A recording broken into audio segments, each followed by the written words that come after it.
Teke. Cleanliness is next to godliness, sabi nga sa kasabihan, ano? Ayun, para ingatan po natin ang ating buong pamilya mula sa mga sakit. I-follow po ang aming social media accounts, mga kapuso. Hanapin po ang Super Radio TCBB sa Facebook, sa X at dating Twitter, at sa TikTok. Hanapin din po ang Super Kapuso. Magtatanghali na naman. Magsasaid na naman tayo maya-maya. Alas 6:36 na po ng umaga. Radyo na, TV pa, nagsasaing. Labanan ng fake news. Dapat totoo. Melo Delgado sa Super Radio DCWB.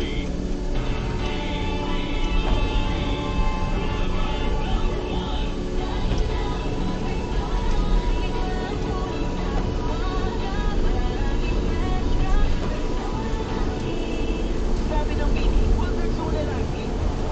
Iulong ko ng bayan. Pero SRP lahat, bili ka. Just like Beanie, Matrix nung lagi, para fresh palagi. Sis, magkano na kayang susunod ko ngayon? Naku, sis, huwag ka lang lumayo pa. Di ba member ka naman ng PhilHealth? Oo naman. May consulta package ang PhilHealth. Pwede na tayo doon. Talaga? Oo, sis. Pwede pati dependent study.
Yan o, araw na brother. Salesena brother.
Ayan o, sa Lesena, Silangan.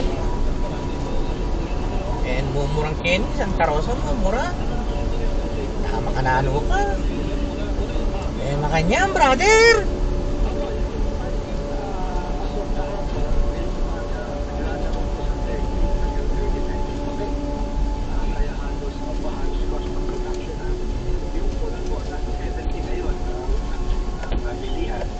Pero bumabagal po yung mga bumibili at kumukonte. So, bukod sa mura, talagang hindi namimili sa maraming lugar ng Sibuyan.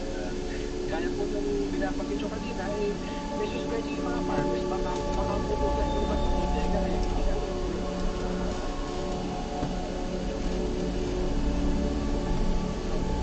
Na walang kalugaran. Ang kausap namin mga kooperatiba. Lalo yung mga taga-Mindoro, halimbawa, sabi na saan kami maglalagay ng aming ani? Puno na, dapat nakareserba. Sino ba yung mga nagpapareserba? Mr. Kailan? Naunahan ito ay Ako yung mga experience natin, kahit wala pang laman, kahit nakareserva na siya, kaya talagang hindi na makakapwesta yung ibang mga farmers kung sila ay naglalagay. Yung po yung nakakaroon natin. Plus po yun, maganda po yung nangyari in fairness din. Nagkaroon sila ng mga space para sa farmers natin. Kaya maganda yung presyo na hindi nag-import ng pula. Kaya marami din kami last November, December, kahit maganda nga po yung naging presyo. Nung nakaraan,